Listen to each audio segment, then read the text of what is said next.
Hello and happy Monday. We're here live at RCO Network. Monday Market 15, the 15-minute show that takes roughly 30, 40, 50, whatever kind of minutes we go by. I am joined today with my lovely and well-established, blue-eyed, wonderfully pleasant in my life, Miss Ashley Milgia. There she is, yeah. We're coming in late today. Coming in late, but we're coming in hot. We're coming in hot here on a Monday. Monday Market 15. Like I said, we come here, bring you information about the Phoenix housing market, stuff that's going on in our lives. Ashley works for Great American Title. I work for a brokerage called HomeSmart, and we're here to bring you the information that you've been dying to hear every week. Because he's so home smart. Yeah. Sure. So if you are watching us on Facebook, LinkedIn, and all those platforms, give us a little love because we love the loves. Ashley prefers purple hearts. So if you got a purple heart out there, just throw one or two her way. If you're on YouTube right now, hit the like button, subscribe, and watch us every week here at RCO Network. Miss Miller, hello. Hi. It's so refreshing to see you. Every Monday, I am pleased to have you part of this whole journey with me. Yeah, today's a special Monday. Yeah. Have you noticed things at the grocery store and stuff lately? Have you noticed changes? I have. There's a lot of changes. So, in particular, Gatorade. I know that sounds so crazy, but like you were bringing up the topic about toilet paper, and I grocery shop for 4 boys, so it's like there's no Gatorade. I mean, there's a lack of like very odd products that I just can't figure out. Even hair extensions, you guys, these are not real. These are fake. Go to my normal hair extension store, they're out of hair extensions because they're all being imported. So I had to go to this specialty store way like on the west side to buy my new hair. Must be a girl problem. I don't have any hair issues. I don't have any hair.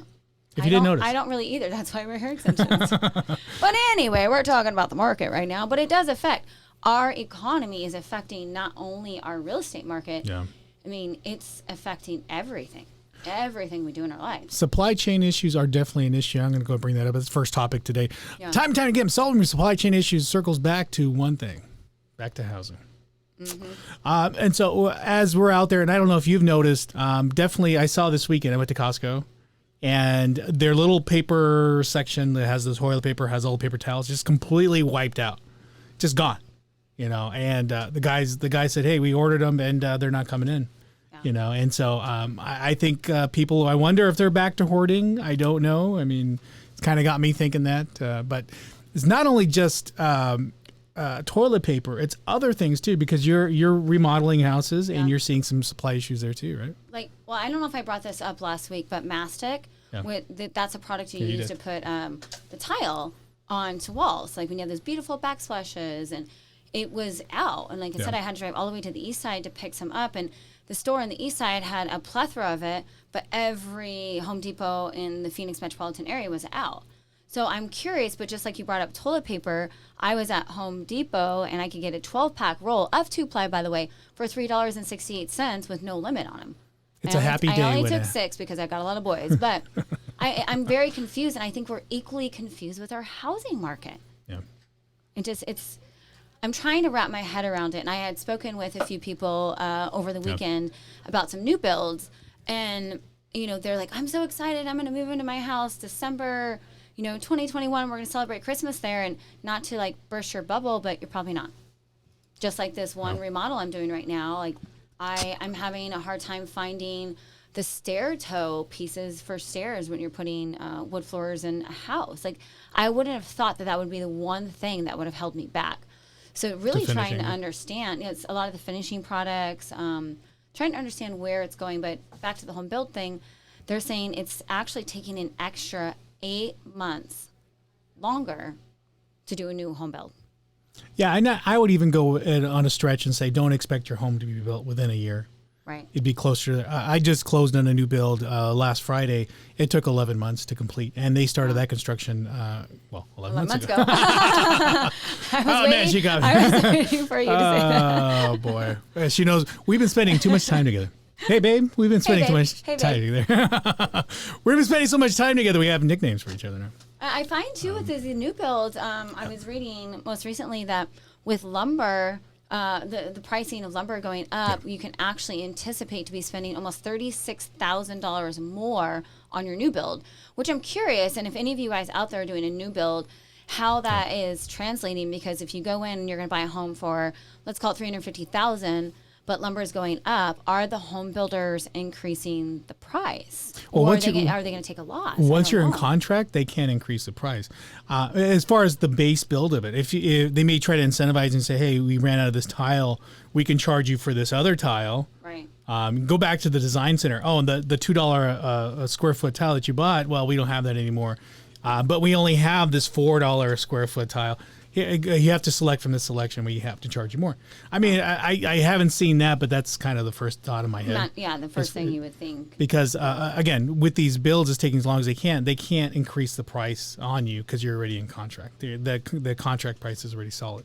My friend Eric texted me this morning quite early, and I was really shocked because I was up very early this morning. That's why I said it was an interesting Monday morning, because for some reason I was up at 2 a.m. thinking it was 5, and it wasn't. But at 5 o'clock, he had texted me, and he was like, hey, can we talk about the market? And I was awake, shockingly. Not shockingly, I usually get up at 5, but it was just, that was an interesting question to ask it. Like, it was literally 5:05 in the morning.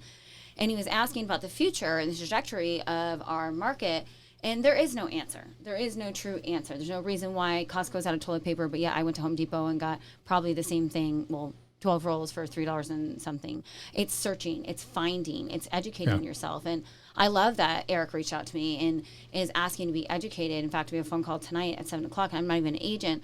However, I do some research, and, Robert feeds me a lot of research. And as far as the future, we know that, again, just from what we've looked at, spring of 2022, interest rates are predicted to go up. Now, when we say up, we're only talking about 4.4%. I mean, not up by 4.4%, but up to about let's call it 4.5 or a round number. So the Fed, Jerome Powell came on board, did a public committee review or whatever last Wednesday, and announced that they would begin tapering, buying mortgage-backed securities. I'll kind of put that up real quick.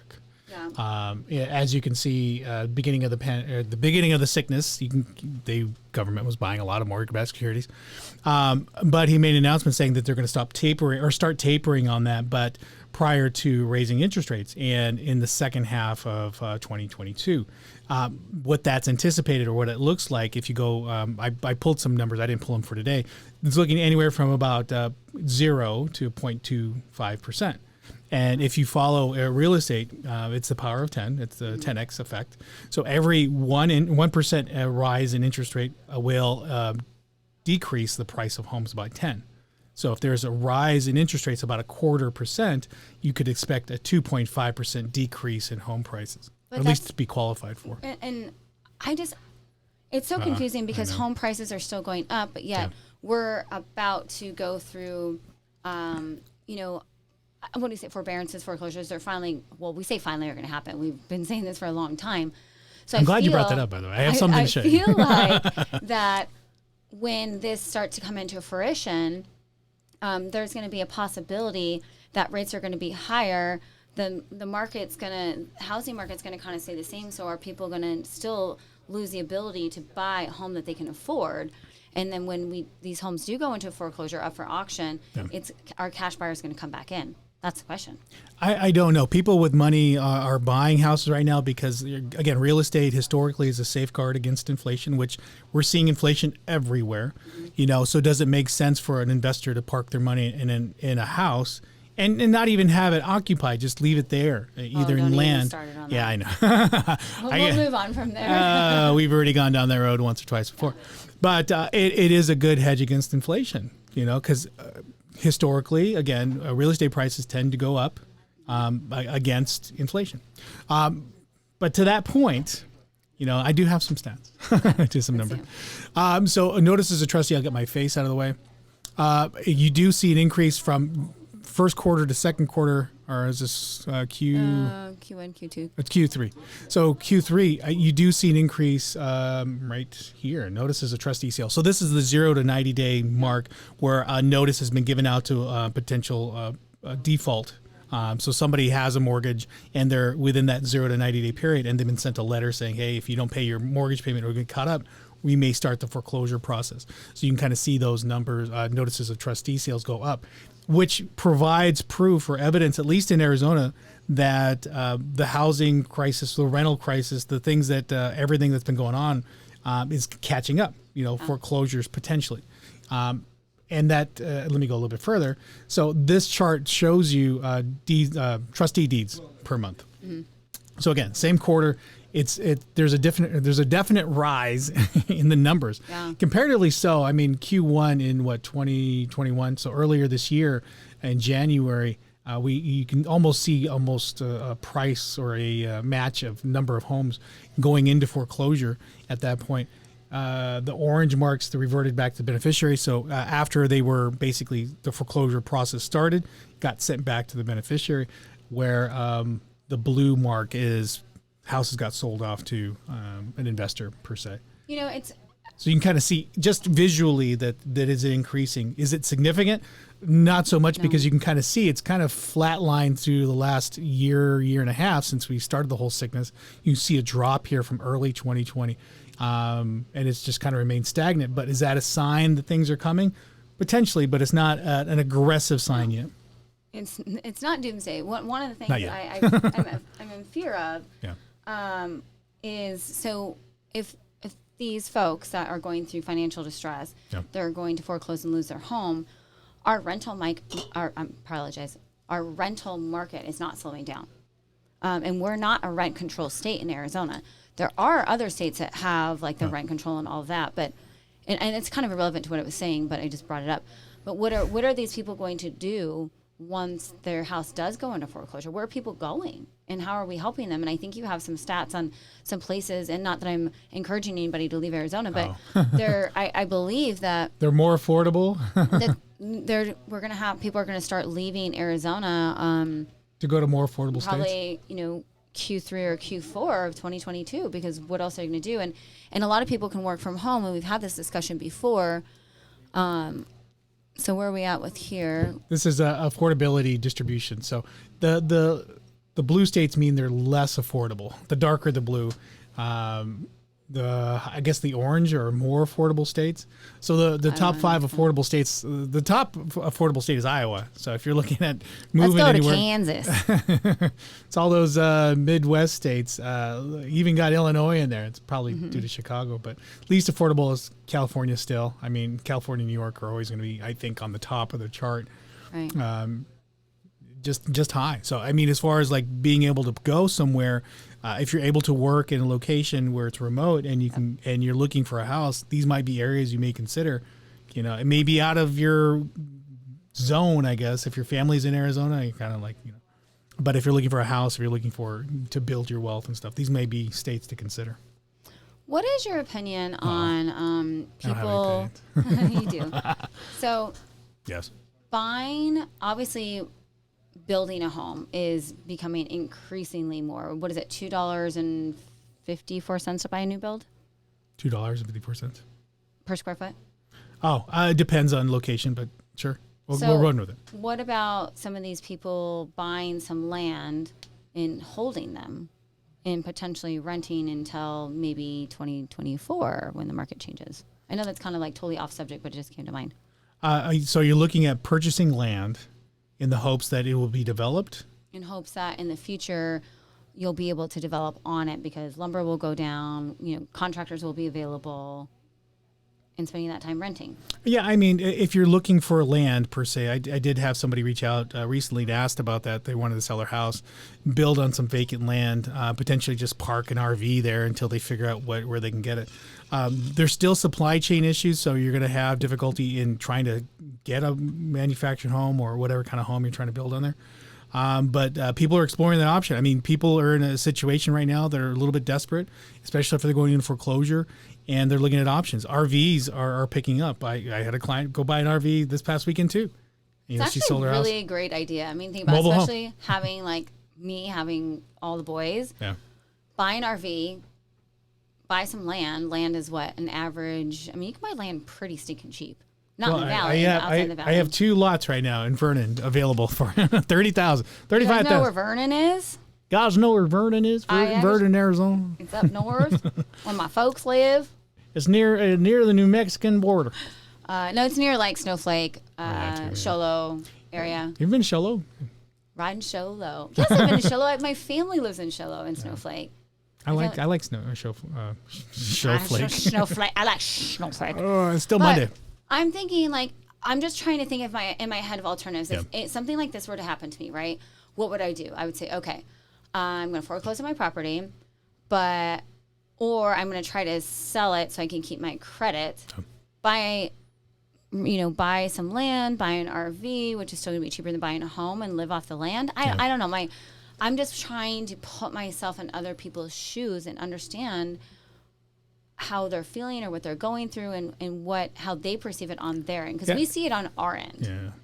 And I hear a lot of like different versions and stories of people, what they're going through. I mean, I sold a house in Coolidge recently where the guy hadn't made a house payment in quite a while. And we sold, and he still walked away with $114,000. That's what I'm saying. Well, I mean, if they have that ability, it's not a bad idea. Sure. Each situation is different, so it's hard to blanket and say, hey, this is what you should do. And, if we sit down, like if I have the pleasure of sitting next to you, if you're watching right now, and we have the discussion, we're going to kind of go through that process and understand a little bit more about your specific situation. Right, am I concerned about inflation? Absolutely. It hasn't gone away. It's supposed to be transitory, right? It's only supposed to be temporary, but it still keeps going up. We still see supply issues. So when you have supply issues, other prices of stuff goes up because, people need to manufacture certain goods based on the supplies. People need to build houses, and if they don't have the junction boxes to finish it, guess what? That gets delayed. I remember that. Oh, so sweet. Thanks, babe. Oh, you're welcome, babe. So we were looking at going back to my phone call this morning with Eric when he was asking about should I buy now? I told Eric to buy. Sorry, Eric, but you didn't listen to me. The beginning of 2021. I was like, end of 2020, December. Going into 2021, I'm like, buy. Yep. And people are like, oh, no, we're going to wait. And now the people that are waiting, by April of 2022, houses are predicted to be up, 11.6%? Yeah.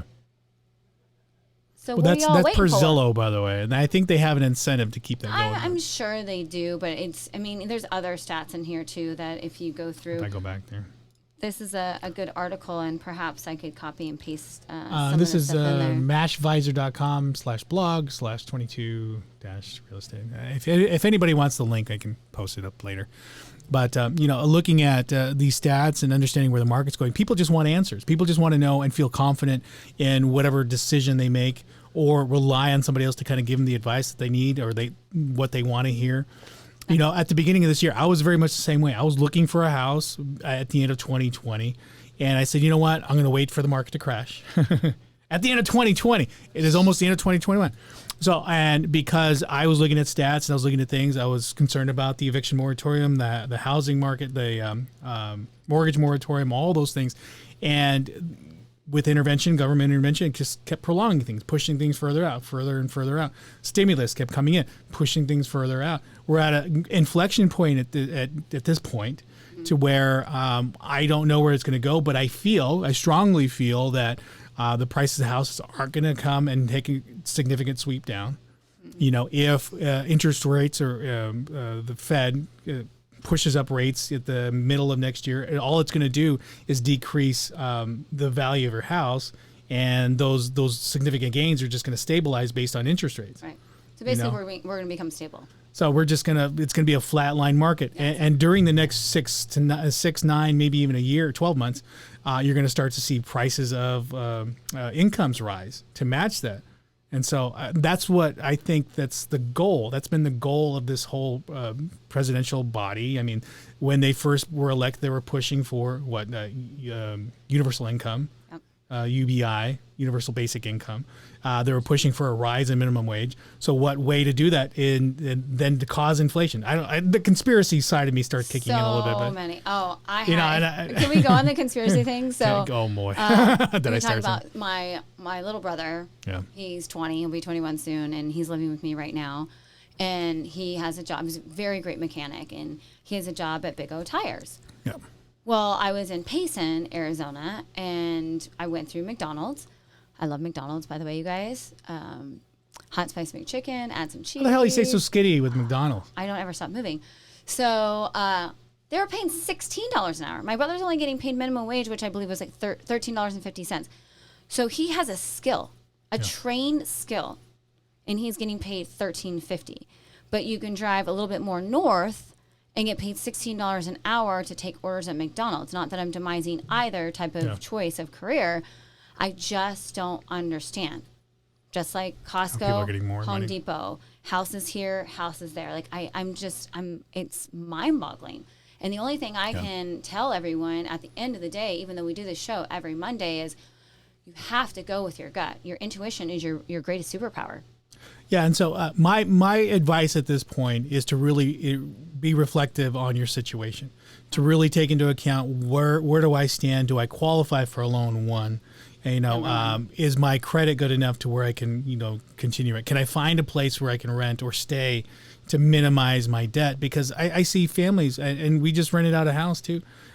We did a listing for a rental, and that family's paying $2,150 for a house that 12 months ago was on market for $1,700. I was having that conversation on the way here about my own home that I live in, and I was like, oh man, I really want to buy another house. Yeah. And not that my house is not big enough, but I was like, now that my brother's staying with me, maybe I should consider it. And I'm like, what could I rent mine out for? Like, what do I have to have, like, rental income? Like, I'm just thinking about all these different things. So, researching briefly, it's about $3,000 to rent in my neighborhood. I'm like, I live in the ghetto. Like, ghetto Scottsdale. No, I don't live in Scottsdale. I live in Phoenix, but North Phoenix. Oh, it's a zip code. But it's like crazy to think that how much rent has gone up from last year. Last year in that neighborhood, you probably could have gotten something for about $2,000. Now it's $3,000, and that's like at the low.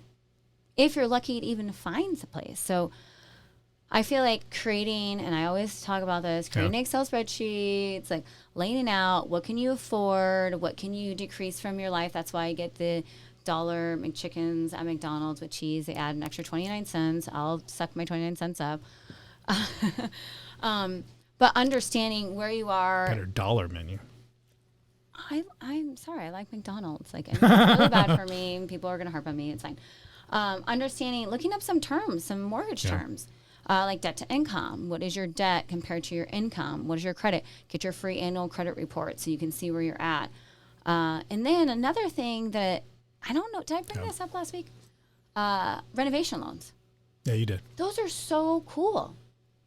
I mean, there's so many interesting things you can do with renovation loans. So if you find, Robert takes you out and you're looking at this house and you're like, meh, then he'd be like, Ashley, come here, show him a vision. And they'll come and be like, okay, what's your budget? And doing it and just thinking outside the box constantly and knowing that if you're sitting at home and you're renting and you're holding back from purchasing a home and you plan on staying in Arizona for a long period of time, at least for the next decade, probably should start buying now. That's my opinion. Yeah, I mean, again, if you're on the fence waiting for a crash or waiting for a significant pullback of the market, I'm not sure that's going to happen. I didn't have the confidence this time around, this go around, to say that there's going to be a crash. And I'll show some quick stats. We're in the last 5 minutes, Ms. Miller. Yes, sir. We sure are. So the market index, I'm going to go put this up real quick. Market index is still looking high in demand. Again, green does not mean good. Green just means there's a lot of people out there wanting houses. On the demand index. On the supply index, green doesn't necessarily mean good because green means very little supply, where red means oversupply. So you want to have a balanced market. You want it kind of in the yellow. You want 100 on each side. And us watching this every week, this is just the demand index has increased since July. And so the demand is still there. Again, we're not seeing the 20 offers on a house we were seeing in early 2021, but we're still getting about 2 to 3, even 4 offers on a house, and that's all you need. You only need one. Right. And so there's still a strong demand out there. Do you think get rid of those, that folks right now that are selling their properties for whatever their reason may be, how, and I know you can't make a suggestion on which offer they should choose or the decision they should make, but have you noticed that your sellers are making a choice based upon those offers from one thing to another. Like back in the day, it used to be like the heartfelt letters, and you put a picture of your little family, and like, oh my God, that was earlier this year. But now, are you noticing anything different? Is there a connection? Is it because they're FHA versus conventional versus cash? Is it waiving contingencies, or waiving appraisals, waiving inspections? Like what is that? Not seeing so much of that right now. Still seeing appraisal shortfalls. Okay. So people who are offering more than asking if it appraises. If it doesn't appraise, then there's no shortfall. Not seeing inspections waived necessarily. Unless it's a brand new house or unless it's a recent rehab house. And like this house we did a contract on. We got a contract this weekend too. Yay. So the house that we got into contract this weekend, that was a discussion. Should we waive inspections? I always put that back on the client. I always put that back on the buyer because I'm not going to make that decision. I'm going to give them an option as far as like, can you negotiate that? Will it make the offer a little bit more incentivized? Sure. But you have to feel comfortable with that. And given the age of the house, it was built in 2005. It had a 2020 water heater.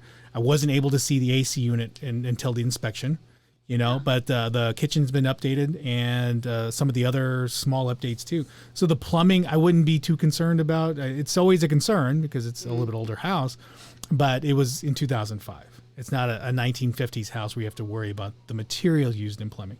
So really the biggest cost factors are the roof. Is there any recent damage? And then and that's typically going to be pretty cheap to remedy because those are 30-year roofs. Right. And then you also have the AC unit, which is roughly about 15 years. That's probably the biggest cost that's involved in this particular house purchase. So that's just automatic $10,000. So is it worth $10,000 to waive an inspection?